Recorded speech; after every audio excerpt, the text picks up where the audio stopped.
Cale Thorne Hold found on, her I've chained got to you. a burning Please Valerium hurry. Corp truck. We'll get these Wrists in off. industrial cuffs. They're coming. Barefoot, silent. Sir, we have proof the He didn't know contamination is she was the spreading. only We tested person it in ourselves. It's 200 miles undeniable. who This is could serious. read what I'll was review it killing his immediately. land. Time is short. Or that 47 other farms were dying the same way. He just knew two things. His soil smelled like death. And this woman wasn't asking for rescue. She was counting his exits. The soil smelled wrong. I saw the Cale knelt defendant at the the edge of scene. his He was barley acting field, suspiciously, pressed his just as the fingers into evidence the earth. shows. You What must came consider up wasn't this. soil. It was ash. Gray, powdery, dead the way things die when they're hollowed out from the inside. 3 months ago, the barley had stood knee-high, green, alive. Now the stalks were the color of old rope, brittle, curling inward like fingers pulled away from something hot. He rubbed the dirt between his thumb and forefinger. It didn't feel like dirt. It felt like dust, like something ground down, something that had forgotten how to hold life. The mule had stopped eating last week, his ribs pressed against his hide like a fist wrapped in wet cloth. He stood in the same corner every morning, same position, not waiting for food, not waiting for water, just waiting the way living things wait when they've decided to stop. Cale wiped his hands on his jeans, stood, walked toward town. The sun pressed down on everything, not warm, heavy, like weight, like punishment for something nobody remembered doing. Ashfield sat at the crossroads of State Highway 77 and County Road 12, population 3,200. One traffic light, 2 gas stations, a feed store that smelled like molasses and dust. Tobin's Dry Goods occupied the corner lot. Red brick, faded awning, windows that hadn't been washed since the Carter administration. Cale pushed through the door. Bell chimed. Same bell that had chimed when his father bought seed here 40 years ago. Tobin looked up from his counter, 60-something, soft around the middle. Eyes that had seen too many farmers walk in with empty pockets and walk out with nothing. Cale. Tobin. The silence that followed wasn't comfortable. It was the kind of silence that comes when two men know what's about to be said and neither wants to say it. Cale set his hands on the counter. 1 bag, barley seed. I'll settle up after harvest. Tobin shook his head, not angry, just tired. Can't do it. Tobin. New rules, no credit without collateral. Since when? Since Valerium bought the feed contract. Cale felt something cold slide down his spine. Since when does a chemical company decide who gets seed? Tobin looked away, out the window. At the Valerium Agricultural Corp office across the street, glass and steel, too new, too clean, like a scar on old skin. Since they bought Judge Brennan's mortgage last month, Tobin said. Since they bought the grain elevator. Since they bought half the commercial property in town. He turned back to Cale. Everyone's got to live with Valerium now. Even me. Cale stood there. The bell above the door chimed as someone else came in. He didn't look, didn't move, just stared at the bags of seeds stacked against the wall. So close. Might as well be on the moon. He walked out. The forge sat at the end of Main Street. Smoke curled from the chimney even though the day was warm, even though nobody in Asheville could afford ironwork anymore. Garrett sat on a stool near his cold furnace, sharpening a knife. Same knife he'd probably sharpened 3 times already that week, giving his hands something to do, giving himself a reason not to think about how quiet the forge had become. Cale stopped in the doorway. Garrett, the blacksmith, didn't look up. Heard about your field. Mule's going too. Shame, good animal. Can you look at him? Vet's guild stock now, Valerium contract. Cale felt his jaw tighten. I'm not asking for guild rates, I'm asking for a favor. Garrett lifted the blade toward the light, squinted. Want my advice? Not particularly. Sell the land while you still can. I offered fair price for those East Hills before. Offer still stands. That's my father's land. Garrett set the knife down, finally looked at Cale. Your father's land killed your father. The words hung in the air. Not cruel, just true. And truth doesn't require cruelty to cut. Cale turned, walked out. Didn't say goodbye. Didn't need to. They both knew this conversation was over. The road stretched ahead of him, long, featureless, empty the way debt is empty, the way obligation is empty, going somewhere but never arriving. In the back of his skull, his father's voice whispered the same thing it always whispered. Tomorrow we'll find a way. Harlan Thorne had said it every evening, sitting at the kitchen table, account ledger open.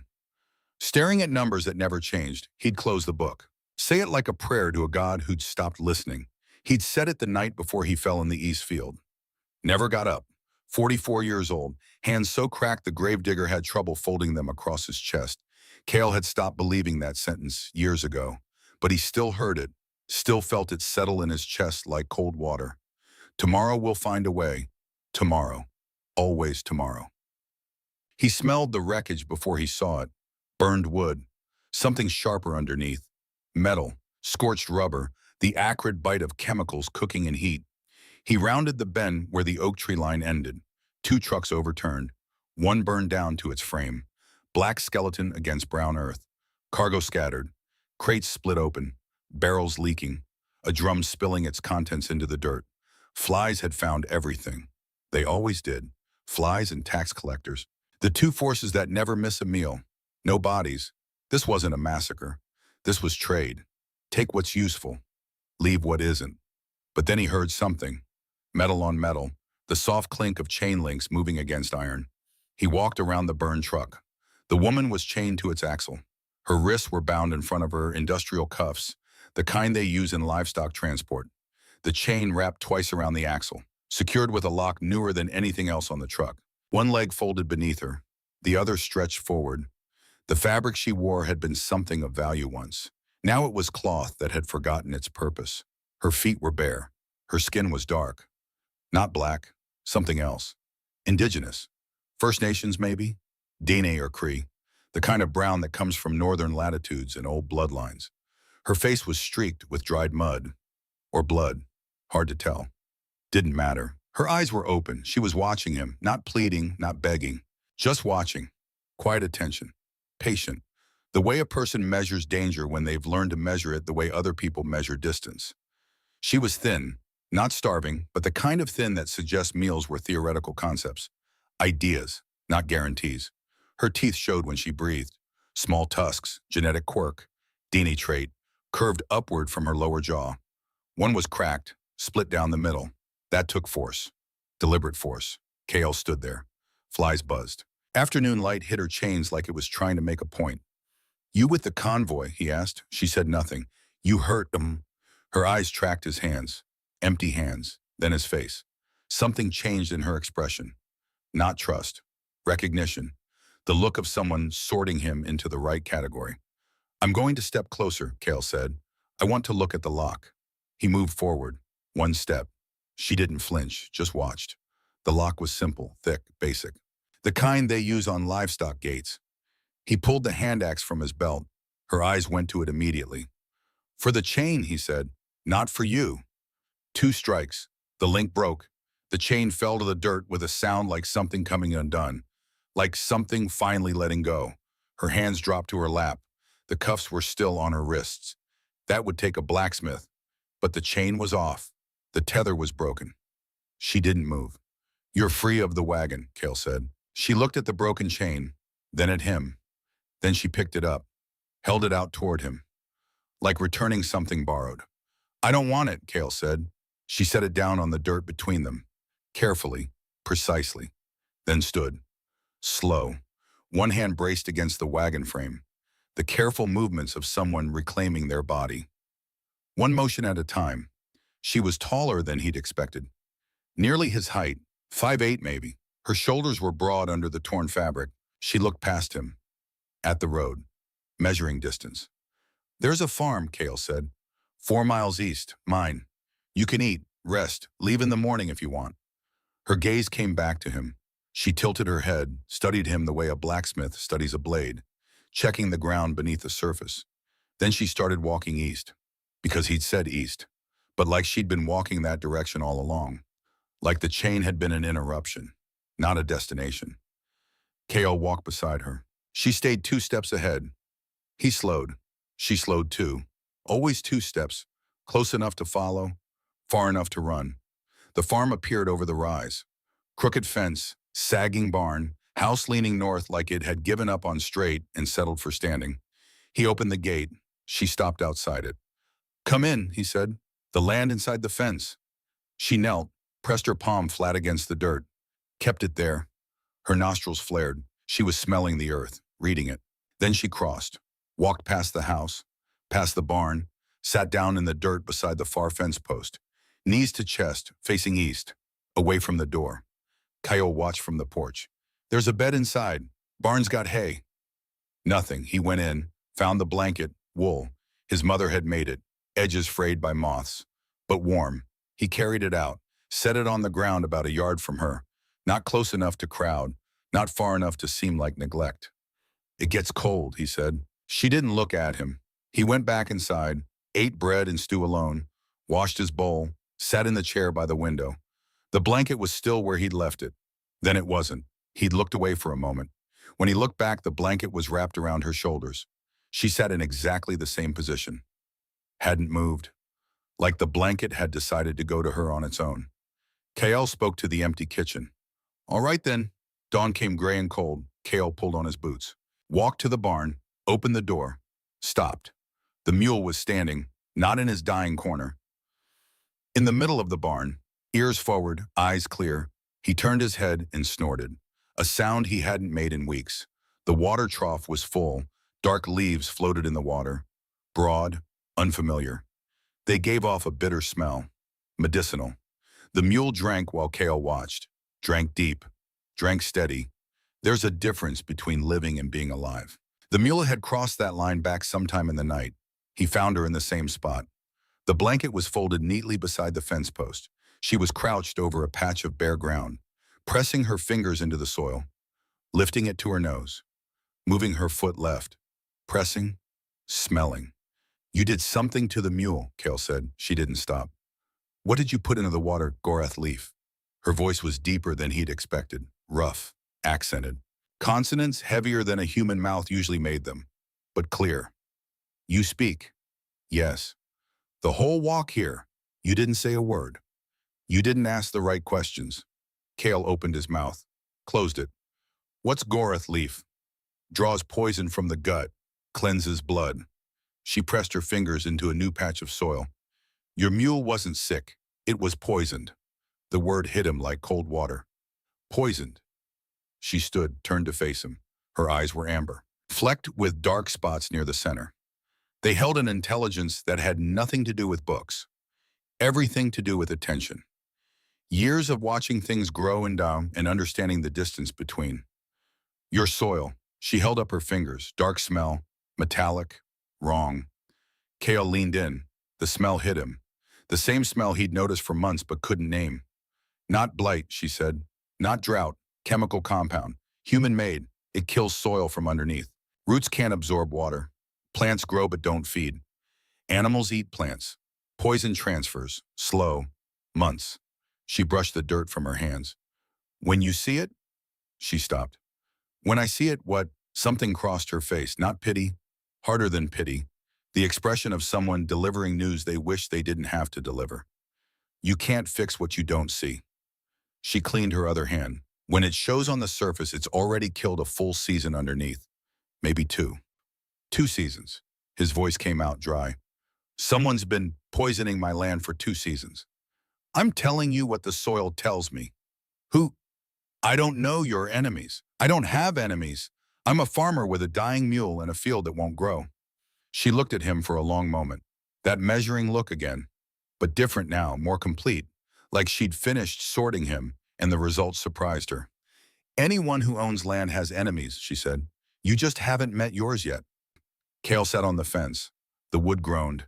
His father had built this fence, plowed these fields, pressed his hands to the same earth every morning, believed in it the way some men believe in goods. Tomorrow we'll find a way. Who are you? Not rejection, decision, quiet. Riva. I'm Kale Thorne. Mailbox and property sign by the road. She stopped. You should fix that sign. It's leaning. Despite everything. Despite the dying field and the poison and the woman who'd walked out of a burning convoy and diagnosed his land before breakfast. Kale almost laughed. I'll add it to the list. Riva looked at the field, the barn, the house leaning north. Something moved behind her eyes. Not calculation, not recognition. The look of someone who'd seen land die before and knew the weight of it. It's a good farm, she said quietly. The bones are solid. How would you know? Because I know soil the way you know this fence. She placed her hand on the rail beside him. And this soil isn't exhausted yet. Sick isn't dead. She looked east, toward whatever she'd been heading when the chains interrupted her. Then back at the farm, the mule drinking in the barn, the barley field yellow and wilting but not gone yet. I'll stay another day, she said. Your mule needs a second treatment, and your east field. I want to see it before the sun rises. I didn't ask you to stay. No, you asked me to leave in the morning if I wanted. Those amber eyes. I don't want. Not now. Kale studied her face, the cracked tusks, the fading bruises along her jaw. Someone had chained this woman to a wagon axle like she was inventory worth nothing. She'd spent her first free night treating his mule. All right, he said. Reva nodded. One more day. A decision, not agreement, finality. She walked toward the east field without hesitation. Her bare feet left prints in the dust. Wide. Deep. Sure, prints of someone who understood the ground beneath them was more than just dirt. Kale watched her go, then looked at the blanket she'd folded beside the fence post. Corners neat, edges precise. Careful work from someone who treated borrowed things like they had value. He picked it up. It smelled like earth and something green and stubborn, like the first thing that grows after a fire. One more day, he said to himself. In the field, Reva was already kneeling, hands in the dirt, reading what the land was telling the only person who'd bothered to listen. One day became two, two became four. Reva didn't ask to stay again. She simply didn't leave. Every dawn, Kyle found her already working, hands in the soil, gathering plants from among the trees he'd walked past 1,000 times without noticing. On the third day, she boiled black willow bark until the water turned the color of old blood, poured it into a trench she'd dug around the east field. What is this? Kale asked. Boundary plant. Spreads through soil like roots. This stops it from taking your west field. Will it save the east? East is gone, but this keeps the poison from taking everything. She said it the way a surgeon says a leg's been amputated. Some truths come in shapes that tenderness can't soften. You know a lot about poisons, Kale said. She leaned on her shovel, looked at him until the silence grew weight. Ask. Not your name. Who are you? The question hung between them like smoke. Reva set down the shovel, sat on the dirt, looked east, towards something Kyle couldn't see, something that lived in her memory and nowhere else. 3 days north, she said, past the Grimshaw Flats. I was apprenticed to our healer, Dr. Elena Ramirez. The name came out softer, worn smooth from being spoken often, in private, in grief. She taught me soil, roots, water, how to hear the land scream. When did it start screaming? 2 winters ago. Crops failed, like yours, slow from below. Elders blamed drought. So I checked the soil, followed the water upstream. She picked up a handful of dirt, let it fall through her fingers, found barrels, hexium, hidden in a cave system. Someone was dumping them into the creek. Kale felt something cold settle in his chest. Reva drove the shovel into the ground. Valerium Agricultural Trade. The name fell like stone into still water. They'd traded with my tribe for years, she said. Tools, medicine, fabric, good prices, fair deals. We trusted them. She stopped. The silence stretched. The medicines they sold us, the crop treatment they claimed would help our harvest. Her jaw worked. It was the poison. The words dropped. Kale felt the ripples before he understood their shape. They sold you poison and called it medicine. For 3 years, by the time I found proof half our farmland was dead, I brought it to the elders, showed them the compound. Her jaw tightened. The elders had a trade agreement with Valerium. Weapons, iron, winter supplies. Without the corporation, we had nothing. She gripped the shovel handle. They said I was a foolish girl, that Elena had filled my head with suspicions. They chose the deal. They chose survival. I understand, Kale said. What came next is what I don't. She looked at him, really looked, like she was checking if he could handle what she was about to say, checking if the weight would break him. They gave me to Valerium. The words were quiet, simple, devastating. Kale's feet moved before his mind caught up. Your people, my people survived. That's what they'll say. She pulled the shovel free. Valerium contractors came for spring trade. Elders told them I was spreading lies, dangerous, damaging their reputation. Her hands shook. She gripped the handle harder. Valerium took me as compensation for damages to their reputation. She looked straight at him. My tribe traded me for 12 crates of iron tools. The silence that followed wasn't empty.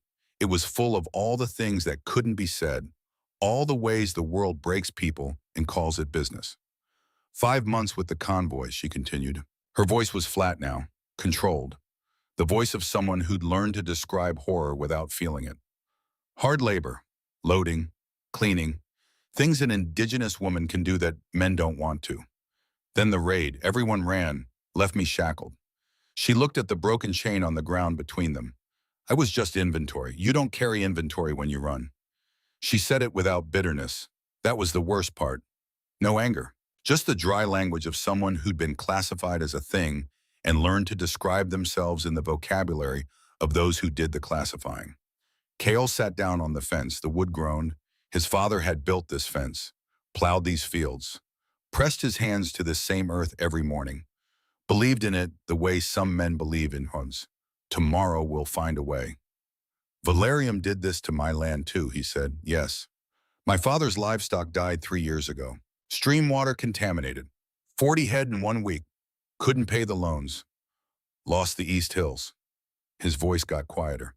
Valerium bought those hills at auction price. They're buying every parcel in the valley. Poison the land first. Drive down the price. Riva didn't confirm it.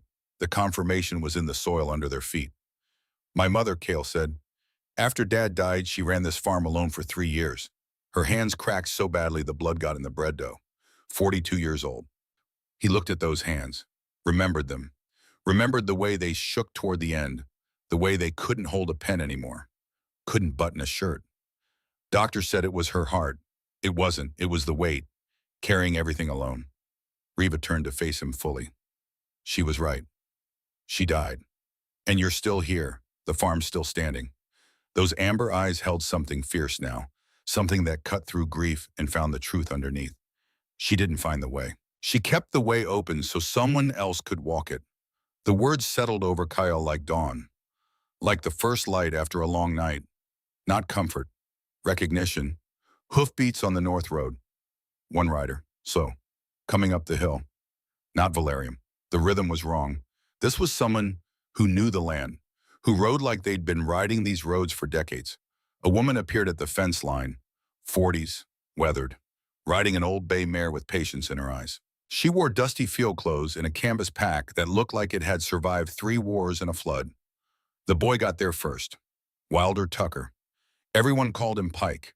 10 years old, son of the tanner, fast as lightning and twice as loud. He ran up the drive, breathing hard, face red. Mr. Thorne, Dr. Caldwell's coming. Cale stood. Hoopon, Dr. Iris Caldwell, the scientist lady.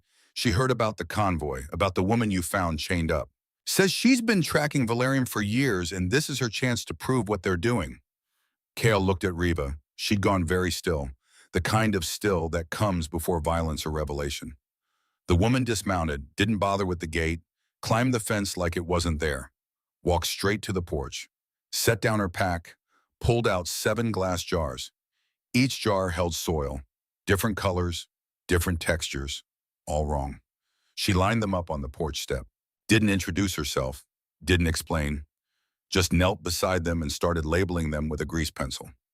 Cale walked over. Pike followed. Riva stayed by the field, watching, measuring.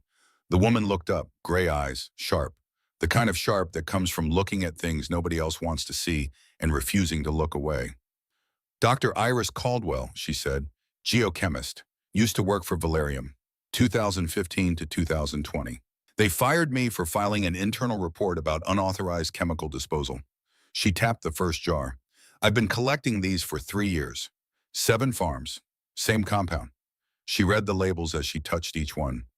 Jasper's wheat fields, Melford Farm, Tomlin's Orchard, Davidson Dairy, Brennan's East Hills. She stopped, looked at Cale. Your father's land, before you lost it. Cale felt something crack open in his chest. You knew my father. No, but I know what killed him. She tapped the 7th jar. Valerium bought all 7 properties after crop failure. Quarter price, sometimes less. She looked at Pike. You said convoy, Valerium convoy.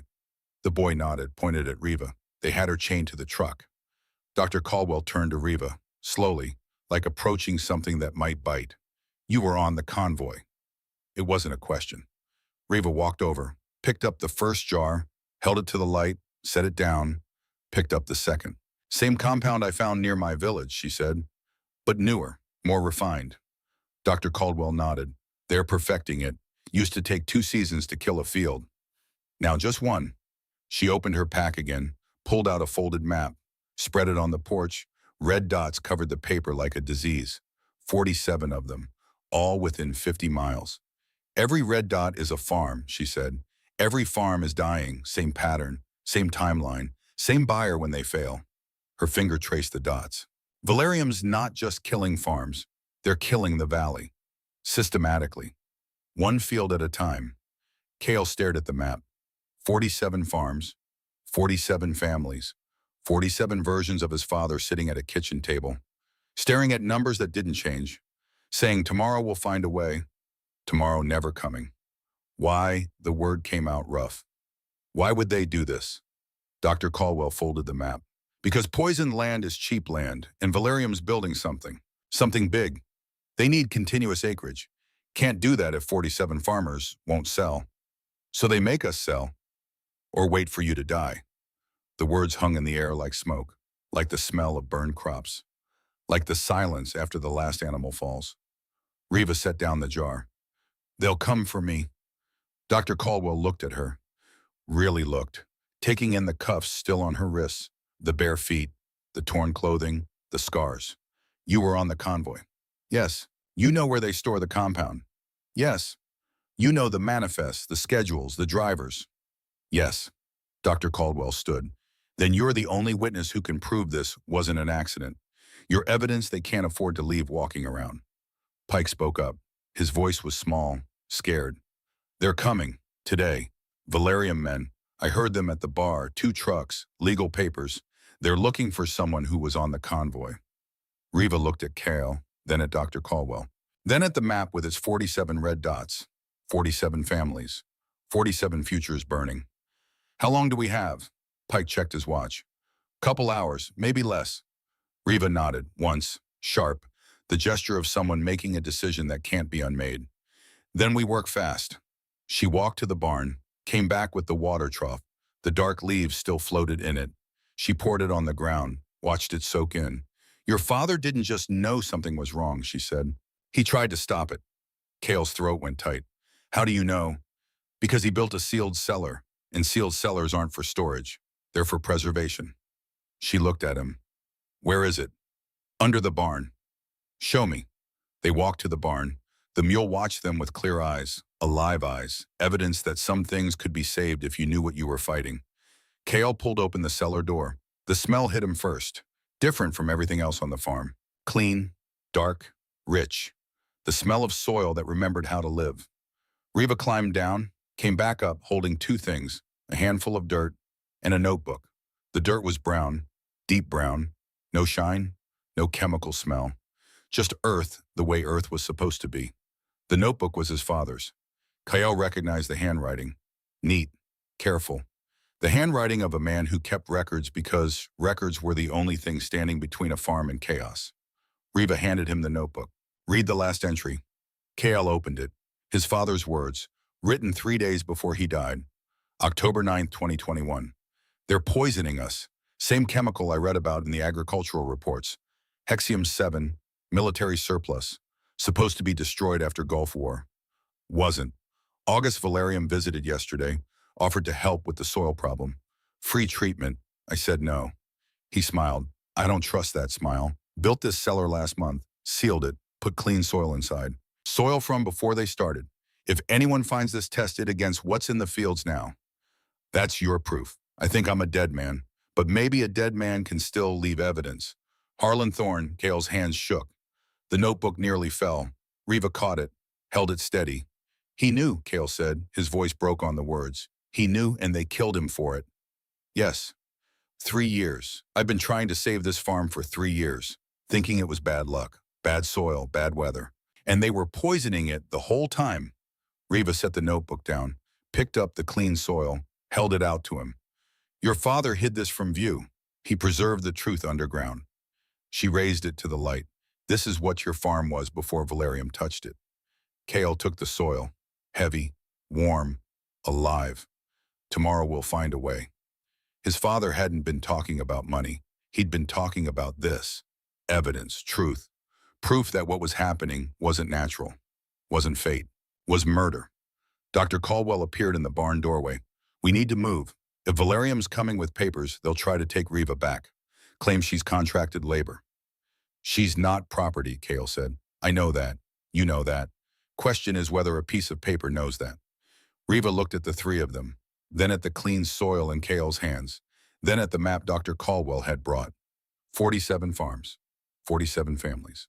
If I run, she said quietly, I survive again. And this land, Daisy, and again, and the next farmer buries his father without knowing why. Again. She met Kael's eyes. I'm tired of running, of proving, of fighting for time. The word hung there. Time. Small. Quiet. Heavier than any of them expected. Then we don't run, Cale said. We fight. Dr. Caldwell nodded. We'll need more than jars in memory. We need witnesses. We need documentation. We need to get inside their warehouse, Riva interrupted. I know where it is. I know the security patterns. I know what we're looking for. That's breaking and entering. That's gathering evidence. Pike raised his hand, like he was in school, like this was a classroom and not a war council. I can help. I'm small. I can get places you can't. Absolutely not, Dr. Caldwell said. My dad died last year, Pike said.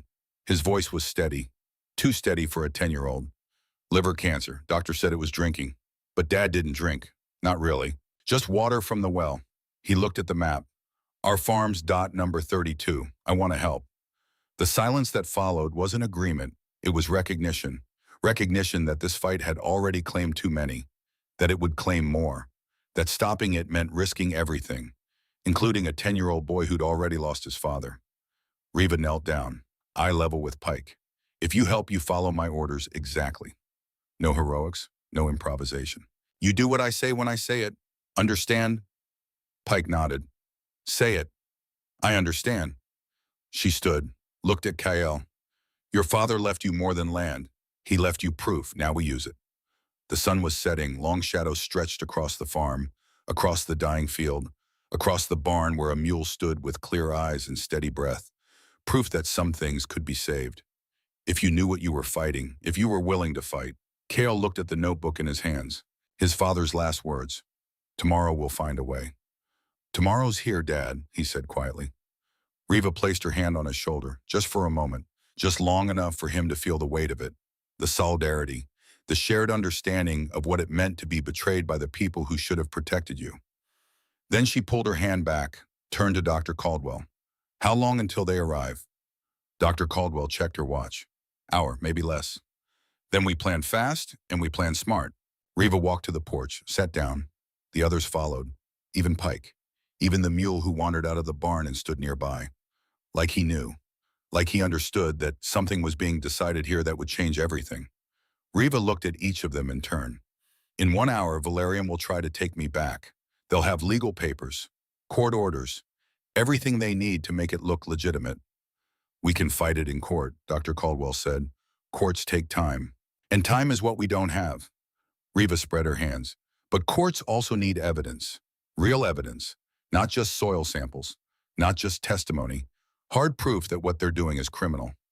The warehouse, Cale said. The warehouse. If we break in and they catch us, they won't catch us. Riva's voice was flat, certain. Because I've been inside. I know the layout. I know the shifts. I know where they keep the manifests. Manifests prove what?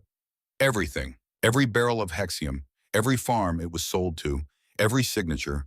Every transaction. She looked at the map. 47 red dots. 47 paper trails. All in one place. Dr. Caldwell leaned forward. If we can get those documents, if we can prove they knowingly sold poison as fertilizer, that's not just fraud, that's negligent homicide. 47 counts. More, Riva said. My tribe, the villages in Alberta, the farms in Saskatchewan. Valerium's been doing this for 5 years, across 3 regions. She stood, walked to the fence, looked out at the dying field, at the willow bark boundary she'd made, at the evidence of her trying to save something that wasn't even hers. Tonight we get the proof, she said. Tomorrow we burn them down. Cale stood beside her. You don't have to do this. You could leave. Start over somewhere, they'll never find you. I've been running for 5 years, Riva said. I'm done running. She turned to face him. Those amber eyes held something he hadn't seen before. Not hope. Hope was a luxury for people who hadn't been betrayed. Something harder, closer to purpose. Your father kept the way open, she said. Time someone walked through. In the distance, engines. 2 trucks, coming up the county road, coming fast. Valerium had arrived. The truck stopped at the gate. Doors open. 3 men stepped out. The first wore a suit, charcoal gray, pressed sharp enough to cut. He carried a leather briefcase, the kind that cost more than Kyle made in a month. His shoes were polished. His hair was perfect. He moved like a man who'd never done physical labor in his life and was proud of it. The other 2 were different, broader, quieter. They wore security uniforms with Valerium patches on the shoulders, but they moved like soldiers, like men whose work required strength and the willingness to use it. The suit walked to the fence, didn't open the gate, just stood there looking at the farm, at KL, at Riva. His eyes lingered on Riva, cataloging, confirming, like checking inventory. KL Thorne, his voice was smooth, professional, the voice of someone who delivered bad news for a living and had learned to make it sound reasonable. Who's asking? Silas Reed, senior legal counsel for Valerium Agricultural Corporation. He opened the briefcase, pulled out papers. I'm here regarding misappropriated corporate assets. I don't have any corporate assets. Reed's smile was thin. I believe you do. His eyes went to Riva again. Indigenous female, age approximately 28. Last assigned to Valerium Transport Convoy BX7. Listed in corporate records as contracted labor under Work Visa Extension Program. He held out the papers. She needs to be returned to corporate custody immediately. KL didn't take the papers. She's not an asset, she's a person. The contract says otherwise. I don't care what the contract says. Reed's smile disappeared. Mr. Thorne, harboring misappropriated corporate property is a felony under Oklahoma territorial law. The fine is substantial, but more importantly, it gives Valerium grounds to pursue civil damages. He let that hang in the air. Your farm, your equipment, your land, everything you own becomes subject to lien. Is protecting this woman worth losing everything your father built? The question was designed to cut, to find the soft place, the place where loyalty met survival. KL felt it land, felt the weight of it. His father's farm, his mother's grave. 3 generations of Thorns working this land, all of it balanced against a woman he'd known for 4 days. Yes, he said, the word came out simple, clean, no hesitation. Reed blinked, like he'd expected negotiation, expected fear, expected anything but that single syllable of defiance. Mr. Thorne, she's not property, Kale said. She's staying. Riva stepped forward, not behind Kale, beside him. Show me the contract. Reed turned to her, confused, brief, like inventory had just asked to review its own bill of sale. He handed her the papers. Riva read, slow, careful. Her lips moved slightly, forming words, checking phrases. When she finished, she folded the pages, handed them back. This lists me as voluntary contracted labor, she said. I didn't volunteer. Tribal elders signed on your behalf. They had no authority to transfer a tribal member to a foreign corporation as property. That violates the Indigenous Peoples Protection Act of 2019. Federal law supersedes any contract. Her voice was steady, the voice of someone who'd spent 5 years in chains thinking about nothing but this moment, planning for it, rehearsing it, waiting for the chance to say these words. This contract is void. Reed's professional mask cracked, just for a second, just enough to show the frustration underneath. You can file that claim with the judge. Until then, you're corporate property under active work visa. I'm a human being. File it with a judge. He turned to Kale. You have 72 hours. If she's not surrendered, Valerium will return with a territorial enforcement order, signed by Judge Brennan, backed by county sheriff. He collected his briefcase, adjusted his tie. Your farm, your credit, your standing, everything you own. His eyes went to Riva one last time. Everything you think you are protecting. The 3 men got back in their trucks. Engines started. Gravel crunched under tires. They drove away without looking back. The dust settled slowly, like it was in no hurry, like it had seen this before and knew how it ended. They stood in the yard, 4 of them now. Kale, Riva, Dr. Caldwell, Pike. 72 hours, Dr. Caldwell said. That's not much time. It's enough, Reva's voice was flat, controlled. If we move tonight, the warehouse, we get the manifest, we get proof, we take it to a court that can't be bought. Dr. Caldwell pulled out her map again, unfolded it on the hood of her truck, pointed to a spot 10 miles south. Valerium's main distribution center, former military depot, built in 1992 for Gulf War surplus storage. Her finger traced the perimeter. Chain link fence, 8 feet high, 2 security guards, cameras on the main entrance. But the east wall backs up to Crooked Creek. No cameras there. Fences rusted through in 3 places. How do you know all this? Because I worked there for 5 years. I know every blind spot, every shift change, every place they cut corners to save money. She looked at Riva. You said you've been inside. Loading dock, chemical storage, manifest office. Security usually stays in the main building. Too cold to patrol at night. What about alarms? Motion sensors on the main doors. Nothing on the windows. They're too cheap to wire the whole building. Dr. Caldwell nodded. Then we go in through the east wall, cross the creek, enter through the loading dock window. Third one from the left. Lock's been broken since 2019. Kale listened to them talk. 2 women who'd worked for Valerium, who knew its secrets, who'd been chewed up and spit out and were now planning to burn it down. What about me? Pike's voice was small, uncertain. Riva knelt down, eye level. You're our exit plan. You stay with the truck. Engine running. If something goes wrong, you drive to the state capitol, to Judge Patricia Oren's office. She's the only judge Valerium doesn't own. You give her the manifests if we get them out. What if you don't get them out? Then you tell her anyway, make her listen. Pike swallowed, nodded, trying to look brave. Trying to look like a 10-year-old boy could handle being the last line of defense. What are we looking for exactly? Kale asked. Dr. Caldwell pulled a photo from her pack, showed it to them. Shipping manifests, Form Vivac 77, lists every barrel of hexium, every destination, every signature accepting delivery. She pointed to a line on the form. This section, End User Certification, requires the buyer to confirm they know what they're purchasing, what it's designed to do, what the risks are. 47 farms signed this.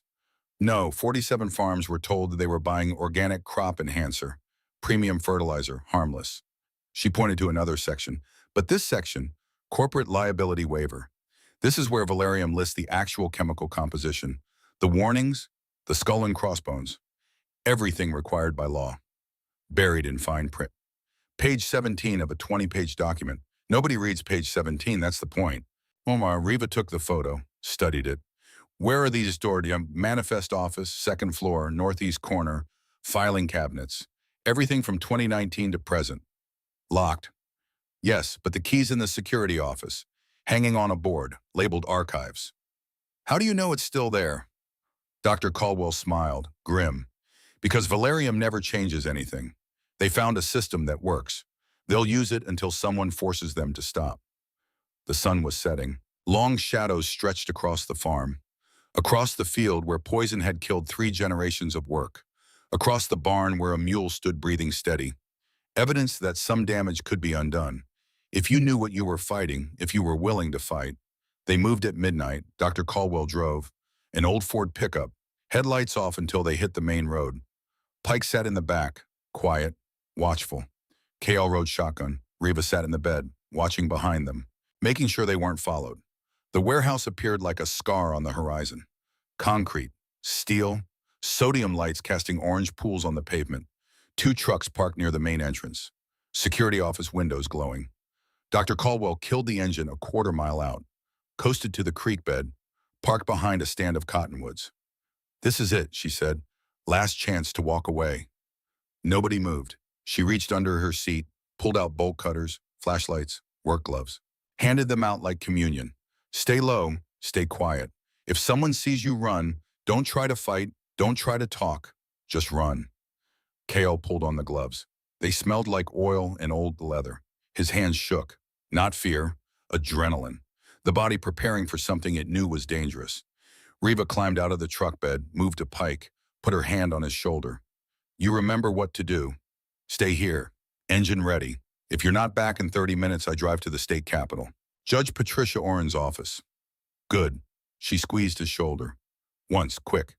Then turned and walked toward the creek without looking back. Dr. Caldwell followed.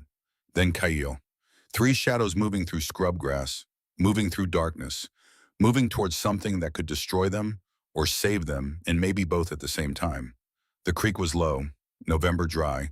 They crossed on exposed stones, water whispered around their feet, cold, clear, innocent. The fence rose ahead, chain link. Rusted orange at the posts. Dr. Caldwell found the gap. Third post from the willow. She pulled the fence aside, squeezed through. Reva followed. Then KL. They were inside. The loading dock was 100 yards across open ground. No cover, no shadows. Just grass and gravel and the terrible exposure of being somewhere you weren't supposed to be. They ran. Not fast, controlled. The way you move when being seen means losing everything. Low, quiet, breathing through noses, hearts hammering. Kale's boots hit gravel. Too loud. He shifted to grass. Softer. His lungs burned. When had he gotten this old? When had running become hard? They reached the dock, pressed against the concrete wall, breathing, waiting, listening. No alarms, no shouts, no footsteps. Dr. Caldwell moved along the wall, counting windows. 1, 2, 3.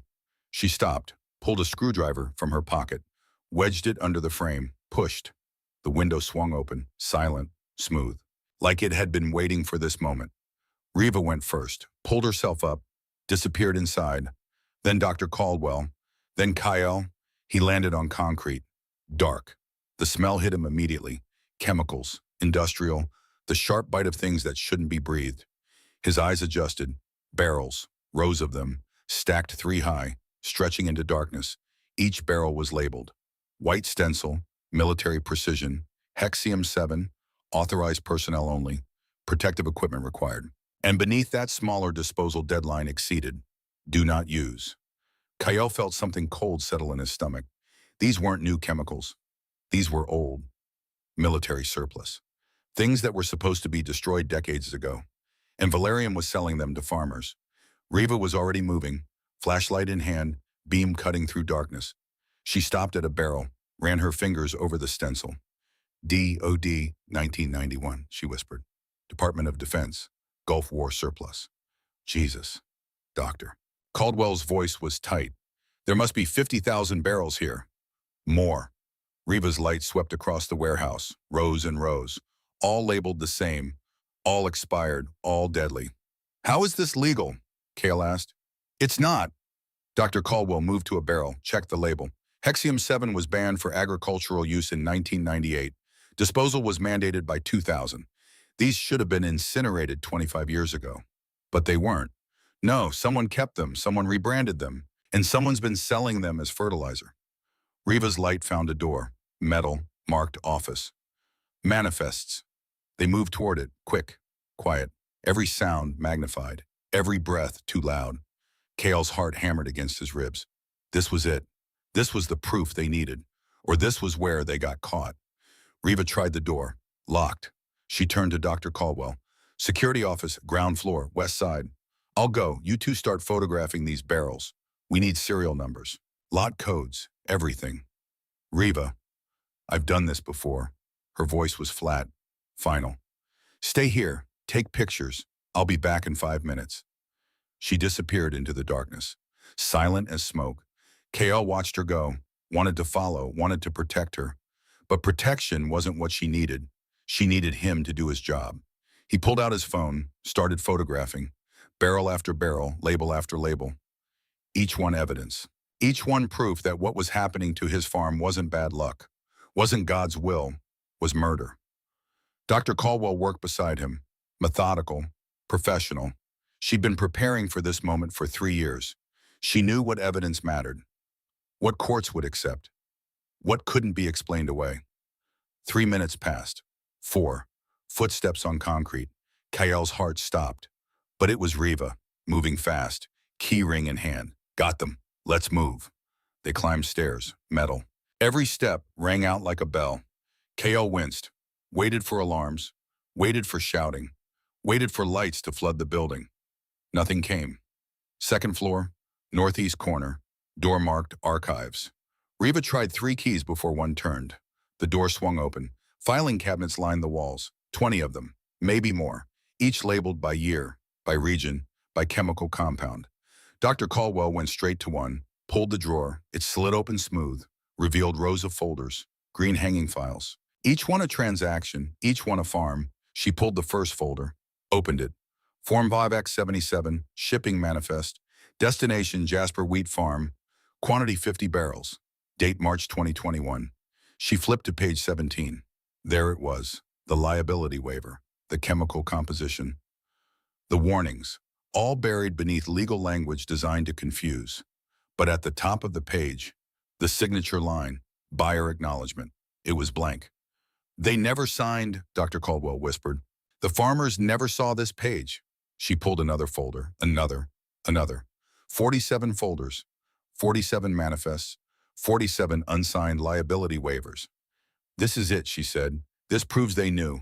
They knew what they were selling. They knew it was poison. They knew the farmers didn't know. Reva was already pulling files, shoving them into her jacket. Take everything from 2019 forward, everything with Hexium listed. They worked fast, pulling folders, stuffing them into clothes, into pockets, into waistbands, evidence turning them into walking archives. Kale reached for another drawer. His hand froze. The label read, Thorn Property, East Hills Acquisition. He pulled it open. Inside was a folder, thick, full. He opened it. The first document was a land survey, his father's East Hills, 240 acres, appraised value $1.2 million, purchase price $47,000. His hands shook. He flipped pages, found the soil report, dated 6 months before his father's death. Chemical analysis, Hexium-7 concentration, critical levels. Recommendation, immediate remediation required. Estimated cost $400,000. And beneath that, a handwritten note. August Valerium's signature at the bottom. H. Thorne refused treatment offer. Threatened to report contamination to state EPA. Recommends cessation of all business relations. Monitor situation. If Thorne persists, implement Protocol 7. Protocol 7, Kale flipped forward. Found another document, dated 1 week before his father died. Medical report. From Valerium's corporate physician. Patient Harlan Thorne. Exposure level acute. Prognosis terminal. Contamination source. Direct dermal contact with Hexium-7 concentrate. Recommend no treatment. Condition will resolve naturally within 2 to 3 weeks. The words blurred. Kale's vision went red at the edges. His father hadn't died of natural causes. He'd been exposed. Deliberately. And Valerium's doctor had let him die. Had watched him die. Had written it down like it was a research observation. Kale, Reva's voice. Urgent. We need to move. He couldn't speak. Couldn't breathe. Just held the folder. The proof. The evidence that his father had been murdered. Kale Pum, footsteps. Below them, multiple people. Moving fast. The warehouse doors crashed open. Lights flooded the building. Voices shouted. Security, show yourselves. They'd been spotted, Doctor. Caldwell grabbed Kale's arm. Go now. They ran down the hallway toward the back stairs. Behind them, boots on metal. Getting closer, getting louder. Reva hit the stairs first. Took them 3 at a time. Kale followed. His lungs screamed. His legs felt like lead. He was carrying 40 pounds of files. Evidence. Proof. Everything they needed to burn Valerium down. If they could get out. Ground floor. They burst through a door. Into the barrel storage area. Lights blazed overhead now. No more shadows. No more hiding.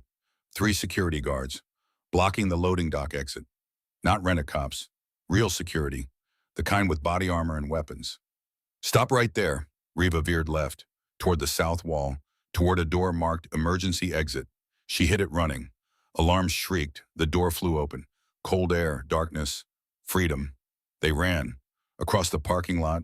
Toward the fence, behind them shouting, radio chatter, engines starting. Kale's chest burned, his vision tunneled. Too old for this. Too slow. Too out of shape. But he kept running. The fence. Dr. Caldwell hit it first. Threw herself through the gap. Reva pulled Kale forward, shoved him through. Metal scraped his back, tore his jacket. He stumbled, caught himself, kept moving. The creek. They splashed through, water soaking their boots. Freezing, shocking. Behind them, flashlight beams swept the fence. Voices called out, coordinating, organizing. They'd be through the fence in seconds. The truck appeared ahead, engine running. Pike in the driver's seat, eyes wide. Terrified, but steady. They piled in. Dr. Caldwell behind the wheel, Kyle in the passenger seat, Riva in the bed with Pike. The truck lurched forward, gravel spraying, trees whipping past. No headlights, just moonlight and prayer, and the desperate hope that they could disappear before Valerium organized pursuit. 2 miles. 3. No lights behind them. No sirens. Dr. Caldwell finally turned on the headlights, let out a breath. We made it. Cale looked down at his hands, still shaking, still holding his father's folder. Protocol 7. The proof that Harlan Thorne hadn't died of bad luck, or God's will, or simple tragedy. He'd been murdered by the same company that was trying to take his son's farm, by the same company that had enslaved Riva, by the same company that was killing 47 families. We need to get these files to a judge, Dr. Caldwell said, tonight, before Valerium realizes what we took. Not Judge Brennan, Cale said. Reed said she signed the enforcement order. She's already compromised. Then who? Riva leaned forward from the truck bed. Judge Patricia Orrin, State Territorial Court.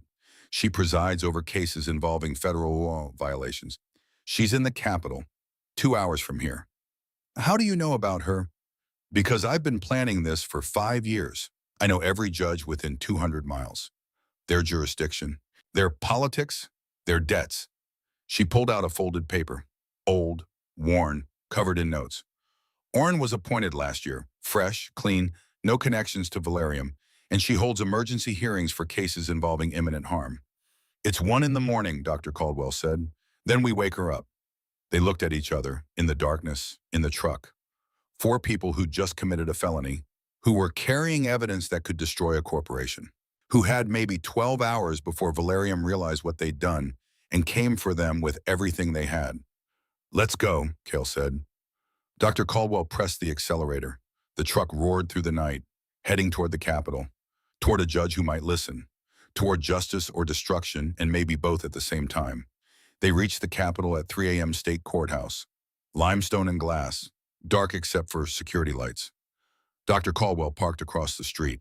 Now what? Now we make noise, Riva said. She walked to the courthouse steps, pulled out her phone, made a call. It rang and rang and rang. A voice answered, female, groggy, annoyed. This is Judge Orrin. Do you have any idea what time? My name is Riva Ashcroft. I have evidence of systematic poisoning of 47 farms in Oklahoma by Valerium Agricultural Corporation, including documents proving the CEO ordered the murder of a farmer who refused to cooperate. I'm standing outside the courthouse right now, and I'm not leaving until you hear me. Silence on the other end. Then, stay where you are. 20 minutes later, lights came on inside the courthouse. A woman appeared at the door, late 30s, dark hair pulled back, wearing sweatpants and a Georgetown Law sweatshirt. She looked at them through the glass, studied them, measuring. Then she unlocked the door. You have 5 minutes, Judge Patricia Orrin said. Convince me not to call security. Riva held up the folders. We have manifests, medical reports, internal memos, proof that Valerium Corporation has been selling banned military chemicals as agricultural fertilizer. Proof they've poisoned 47 farms. Proof they murdered at least one farmer who tried to stop them. She opened the first folder, showed the unsigned liability waiver. Every one of these farms was told they were buying organic treatment. None of them saw the actual chemical composition. None of them signed the liability waiver, because Valerium never showed it to them. Orrin took the folder, read. Her face went from skeptical to focused to horrified in the space of 30 seconds. How did you get these? We took them, tonight from Valerium's warehouse. That's inadmissible. Fruit of the poison tree. Is it? Riva held up her wrists, the scars from the cuffs. I was held as slave labor by Valerium for 5 years. These documents detail my own imprisonment. Is it illegal for a slave to steal evidence of her own enslavement? Orrin looked at the scars, at Riva's face, at the determination there. You were held against your will. I was sold to Valerium by my tribal council in 2019. Worked without pay, chained when I tried to leave. These documents prove it. Cale stepped forward. My father, Harlan Thorne. Valerium poisoned him, deliberately. We have the medical report from their own doctor, recommending they let him die.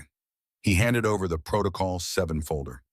This is murder, premeditated, documented, by the CEO himself. Orrin read, her jaw tightened. She looked up. You understand what you're accusing them of? Yes. You understand the resources Valerium has, the lawyers, the political connections. Yes. And you're willing to testify to all of this under oath in open court. Yes.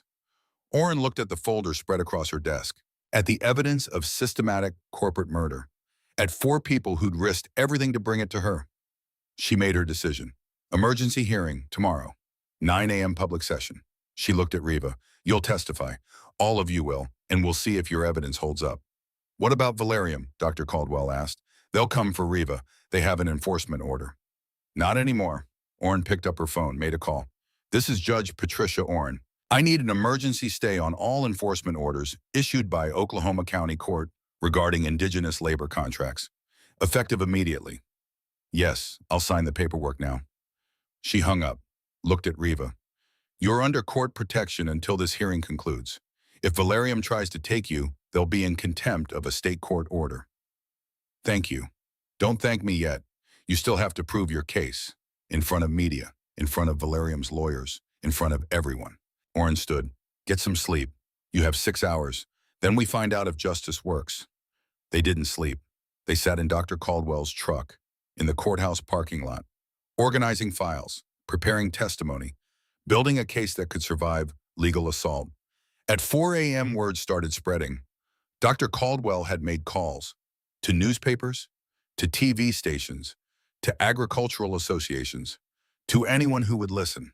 Emergency hearing, evidence of corporate poisoning, 47 farms, 1 murdered farmer.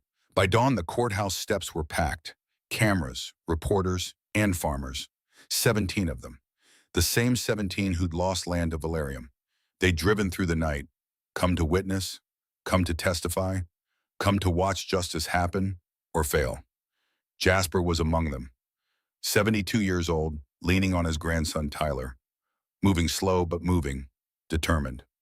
Heard about the hearing, Jasper said. Drove 5 hours, wouldn't miss this. You didn't have to come, Cale said.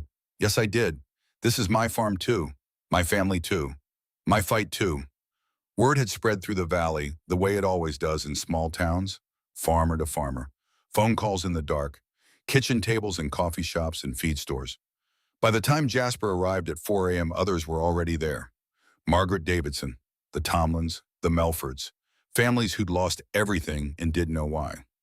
Now they knew, and they came to bear witness. At 8:55 a.m., the courthouse doors opened.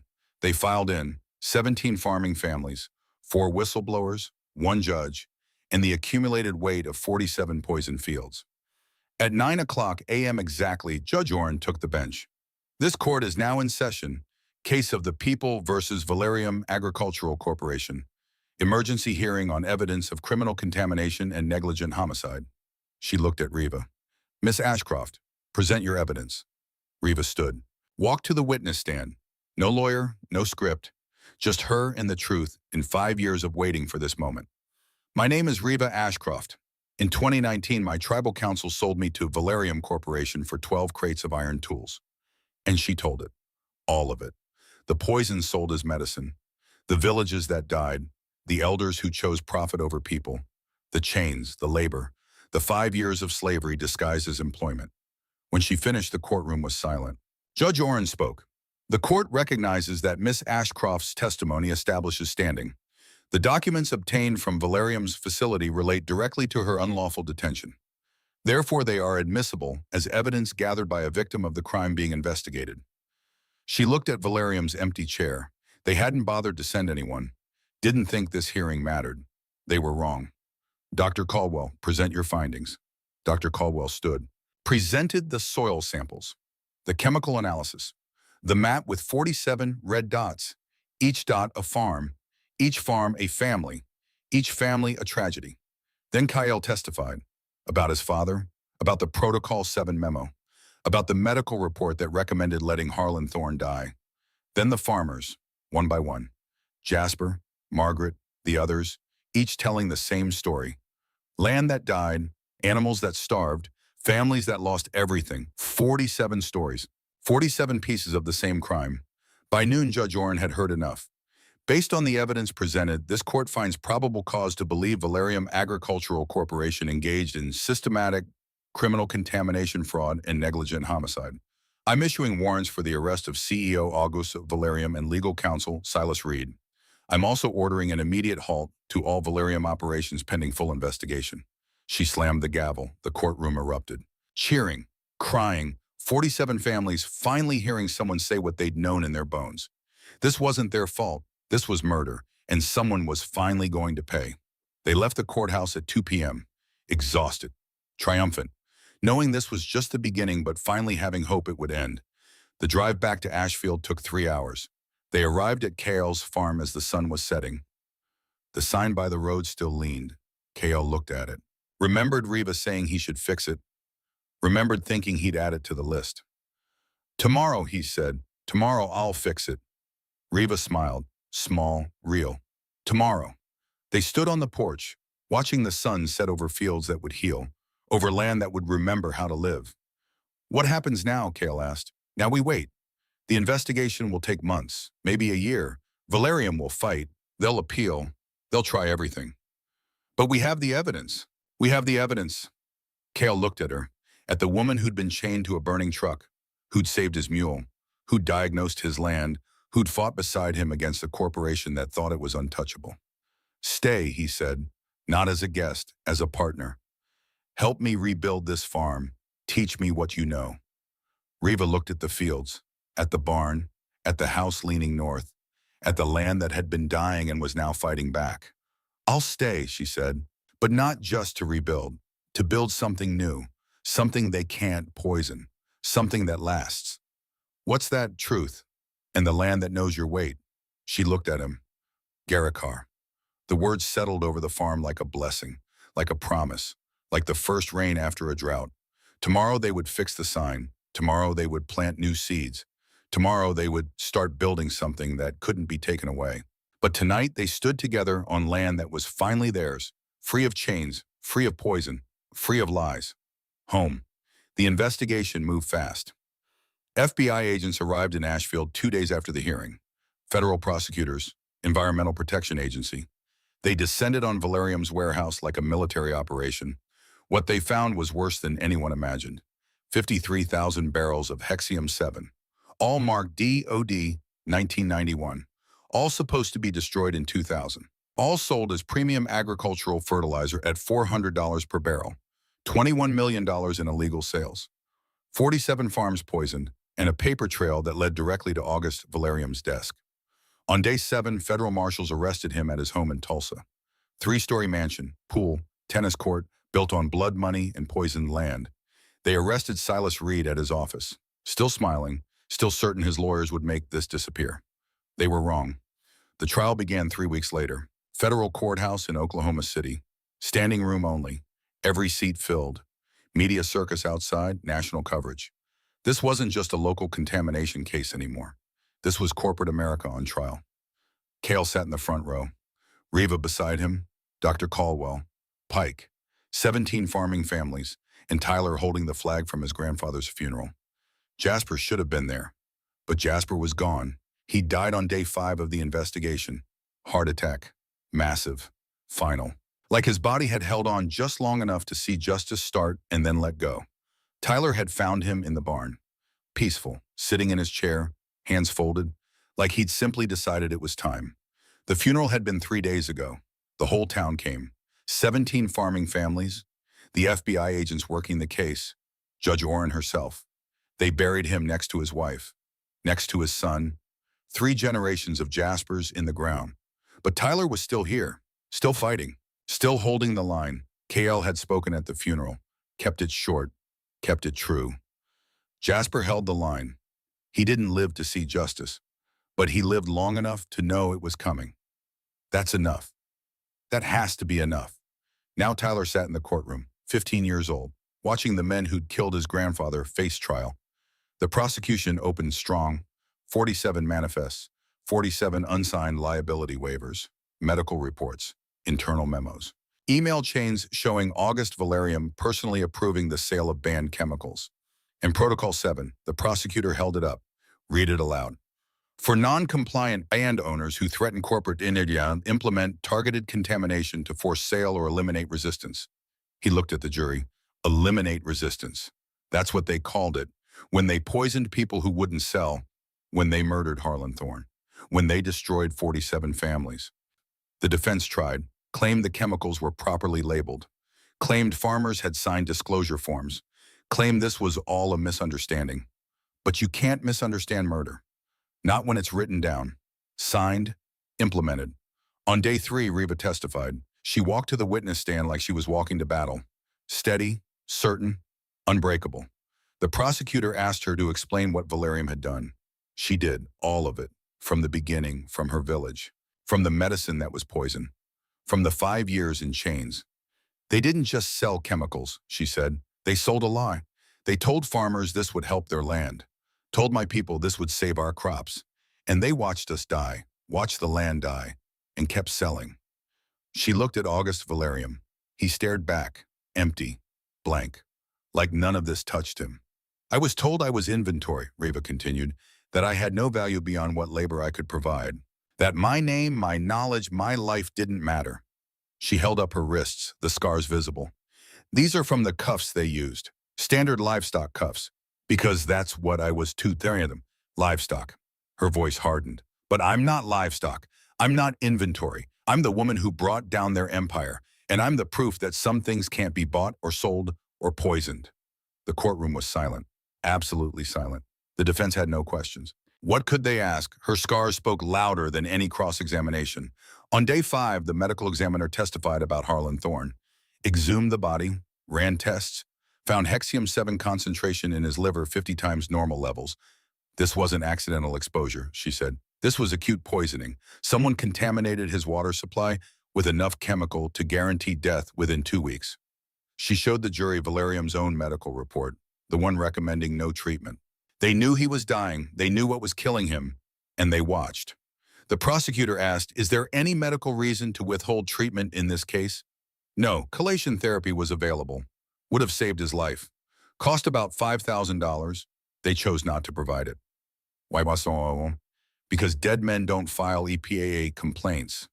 The jury sat back, stunned, horrified, understanding finally clicking into place. This wasn't negligence. This was premeditated murder. On day 7, Dr. Caldwell testified about the scope, showed the satellite imaging, the contamination patterns, the 47 red dots. This wasn't accidental runoff, she said. This was targeted application from a central source.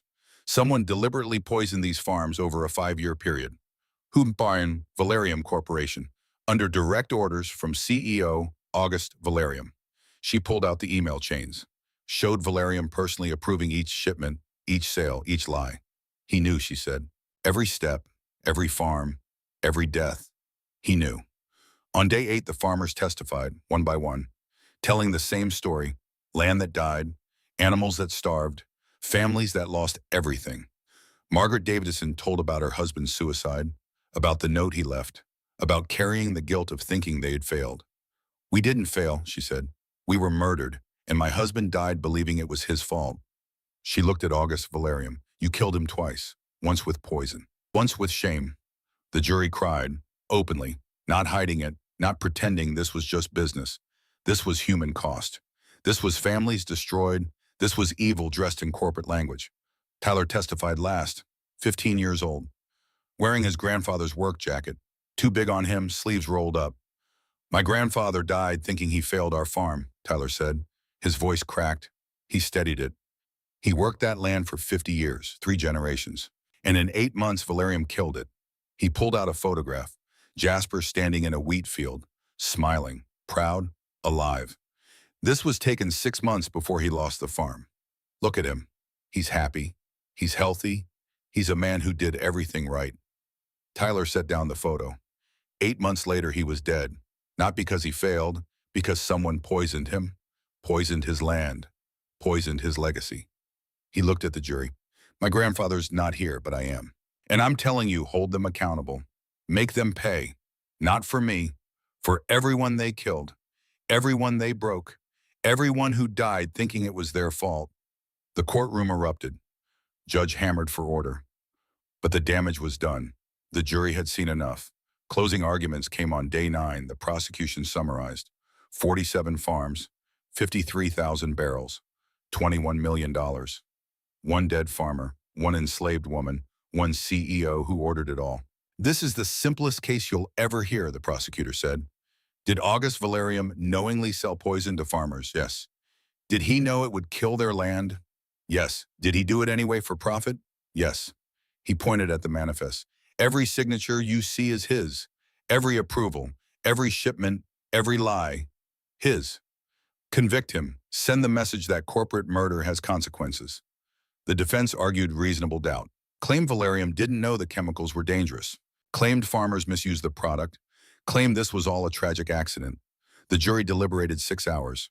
When they returned, their faces told the story. On the charge of conspiracy to commit fraud, how do you find guilty? On the charge of criminal contamination, how do you find guilty?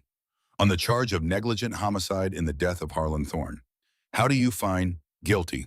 47 counts, 47 farms, 47 families, guilty on every charge. August Valerium showed no emotion, just sat there, hands folded, face blank, the mask perfect to the end. Judge Patricia Oren spoke. She transferred the case to herself, federal jurisdiction, too important to leave to local courts. August Valerium, the crimes you've committed are extensive, systematic, calculated. You didn't just break the law, you weaponized corporate structure to commit mass poisoning for profit.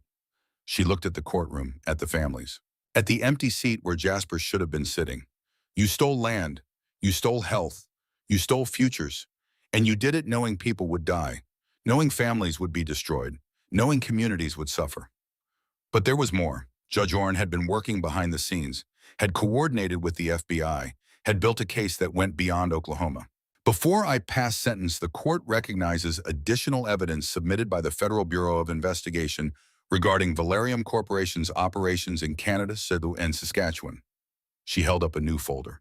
Thick. Damning. Between 2017 and 2022, Valerium Corporation engaged in identical contamination schemes on indigenous lands in Alberta and Saskatchewan, selling Hexium-7 as agricultural medicine, poisoning tribal lands, forcing sales, enslaving witnesses. Reva sat forward.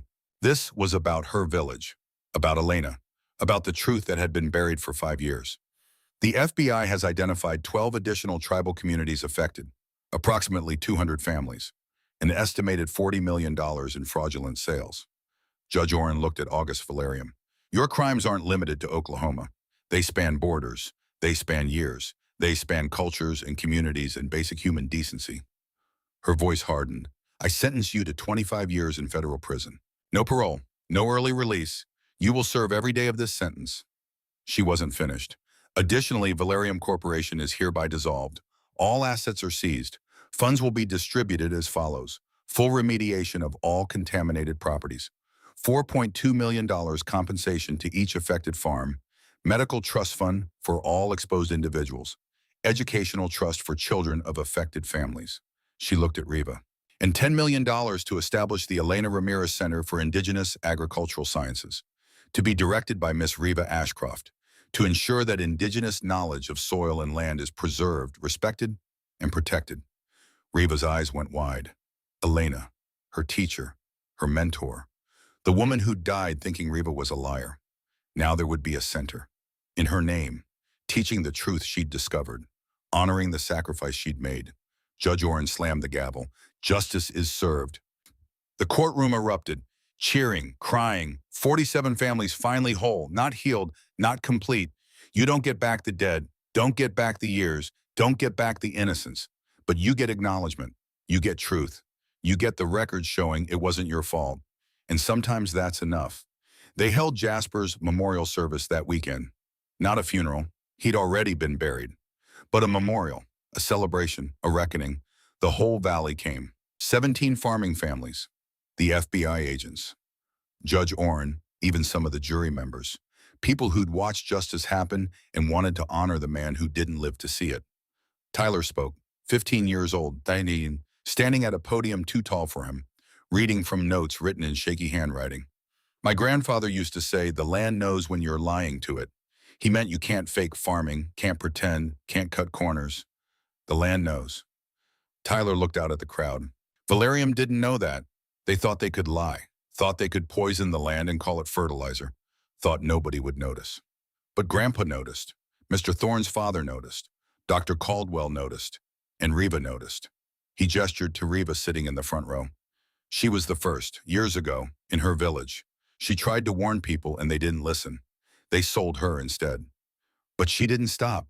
She kept fighting, kept gathering evidence, kept telling the truth even when it cost her everything. Tyler's voice strengthened. Grandpa died before the verdict, but he died knowing we were fighting, knowing we had proof, knowing that someone finally believed us. He pulled out the flag from the funeral, unfolded it, held it up. Grandpa was a veteran, Korea. He believed in duty, in service, in standing up when standing up costs you. He stood up, and it killed him. But because he stood up, 47 other families got justice. Tyler folded the flag, set it on the memorial table, beside Jasper's photo, beside the wheat from his last harvest. The land knew he wasn't lying, and now everyone knows. He walked back to his seat. The crowd stood, applauded, not polite clapping, real applause, the kind you give when someone says what needs to be said. Kael spoke next, kept it short. Jasper told me something a week before he died. He said the hardest part isn't losing the farm. It's thinking you deserve to lose it. Kael looked at Tyler. He carried that weight for a year, thinking he'd failed, thinking 3 generations of work ended because he wasn't good enough. But it wasn't him. It was never him. And now we know that. Now everyone knows that. Jasper didn't fail. He was murdered, and the people who murdered him are in prison. Kael raised his glass, water from his father's cellar. Clean water, pure water, water that remembered what it was supposed to be. To Jasper, to Harlan, to everyone who held the line long enough for us to win. The crowd drank, and in that moment Kael felt his father's presence, felt his mother's hands, felt the weight of 3 generations lifting. Not gone, but lighter, shared, carried by 47 families instead of 1. Tomorrow we'll find a way. They had, finally, together. 6 months later. Kael stood in the east field. The soil smelled different now. Clean, dark, rich. The EPA had completed remediation on all 47 farms, removed contaminated topsoil, replaced it, treated the subsoil, made the land whole again. The first shoots of barley pushed through, green, strong, alive. Reba knelt beside him, hands in the dirt, testing, checking, making sure. It's clean, she said, really clean, for the first time in 5 years. Kael looked at his hands, the same hands his father had, the same hands that had worked this land for 3 generations, now holding soil that remembered how to live. Dad would be happy, he said. He'd be proud. They stood, walked back toward the house. The barn had been repaired, the fence straightened, the sign by the road no longer leaned. Everything his father had built was being restored, everything except his father. A truck pulled into the drive. Tyler behind the wheel. 16 now, legal to drive, learning to farm on land that was his again. The court had returned Jasper's property.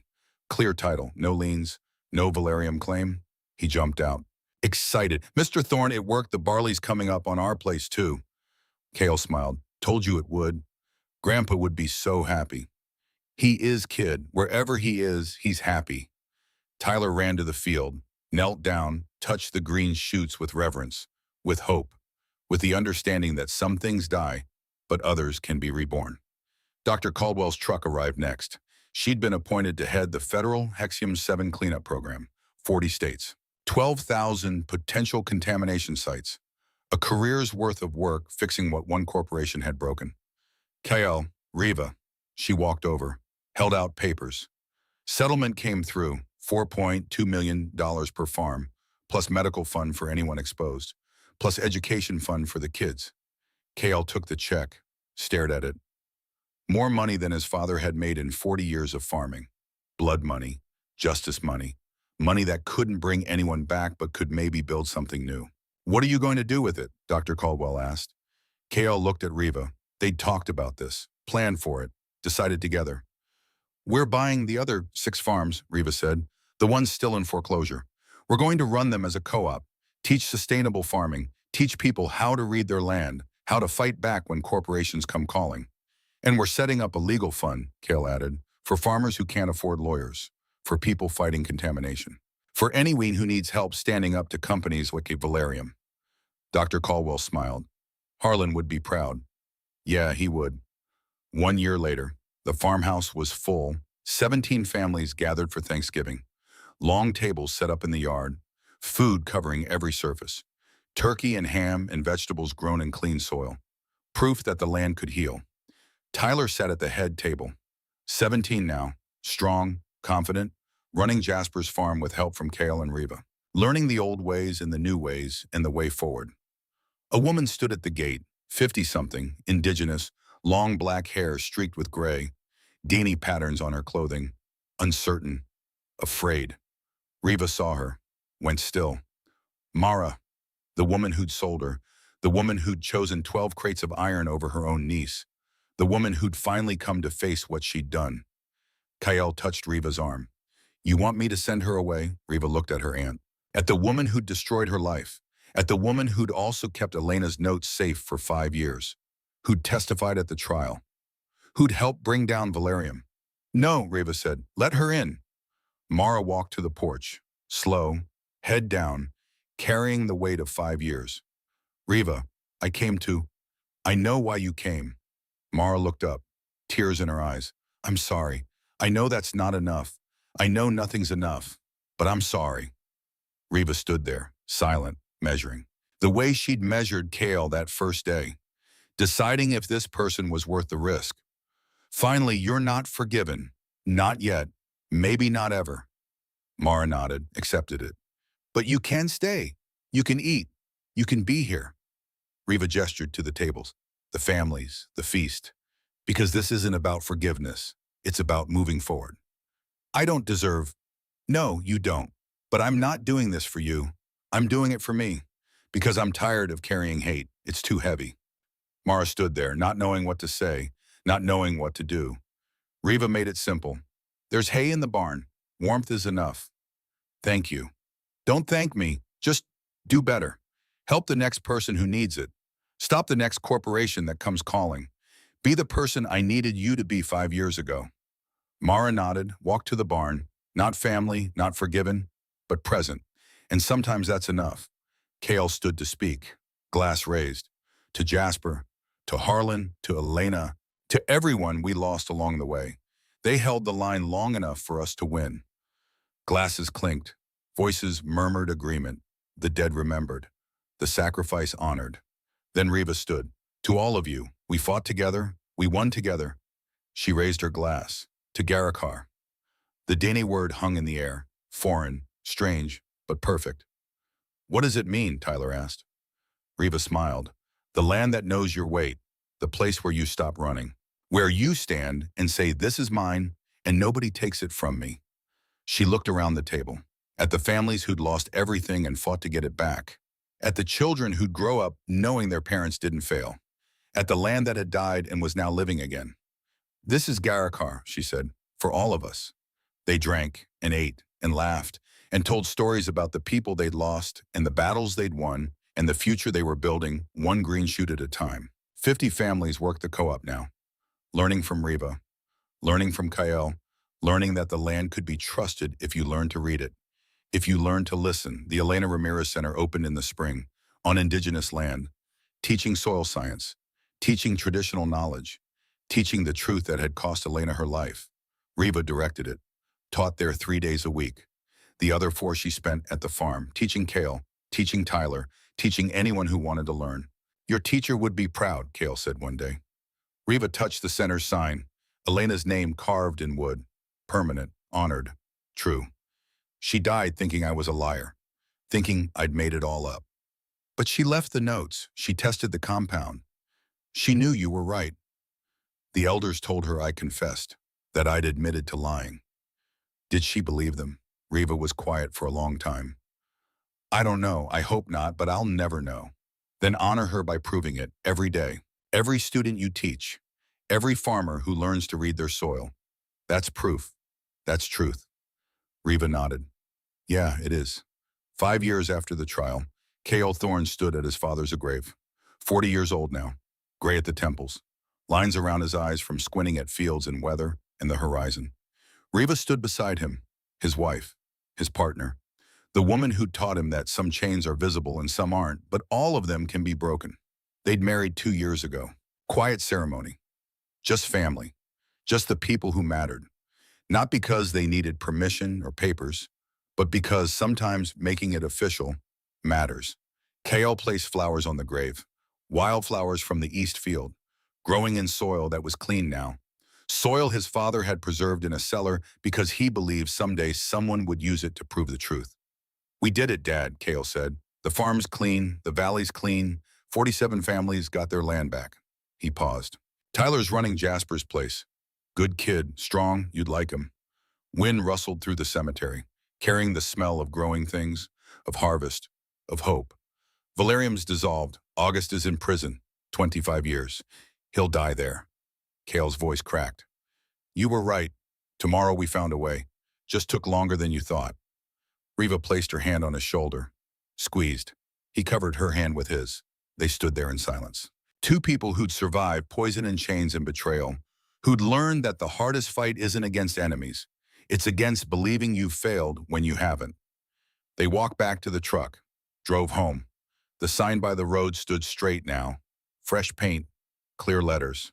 Thorne Family Farm Sewist, 1952. Garakar. Riva saw him looking at it. "Still hate the sign." "No, it's perfect." They pulled into the drive. The barn was rebuilt, the house repaired. The fields stretched green and gold under afternoon sun. 50 families worked the co-op now. Learning, growing, building something that couldn't be poisoned because it was rooted in truth. A delegation waited at the house. Visitors from Canada, from the Dani nation, elders and young people, coming to learn, coming to see what Riva had built. She greeted them in her language, welcomed them, showed them the fields, explained the soil, taught them how to read the land and how to fight back when corporations came calling. Because they would come, they always did. Companies looking for cheap land, looking for desperate people, looking for communities too poor or too isolated to fight back. But now those communities had a model, had proof, had Riva Ashcroft standing in a field in Oklahoma saying, "This is how you win. This is how you survive. This is how you find Garahar." That evening, Kael and Riva sat on the porch, watching the sun set over clean fields, over land that knew their weight, over home. "Do you ever regret it?" Kael asked. "Staying, you could have run, started over somewhere they'd never find you." "No," Riva said. "Running is easy. Staying is hard. But staying is how you win." She looked at him. "Your father stayed. My teacher stayed. Jasper stayed. They paid for it with their lives. But because they stayed, we knew what to fight for." "And what's that?" "The truth, the land, each other." She leaned against him. Solid, real. "Here. I'm done running, Kael. This is Garakar. This is home." They sat in silence as darkness fell. Stars appeared one by one, small lights in a vast sky, but enough to navigate by, enough to find your way. In the distance, a mule brayed. The same mule Riva had saved 5 years ago. Still alive, still strong, proof that some things survive. In the barn, voices laughed, the Canadian delegation settling in, learning, planning, preparing to take this fight home. In the East Field, green shoots pushed toward the sky. Barley that would feed families, that would prove the land could heal, that would grow in soil 3 generations of Thorns had worked and 1 corporation had tried to kill.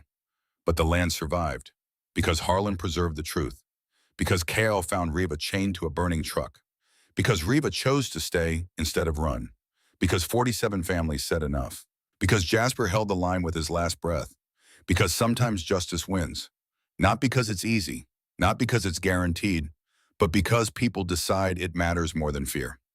Kael pulled Riva closer. She rested her head on his shoulder. Two people who'd been broken by the same machine, who'd learned that broken things can be repaired if you're willing to do the work.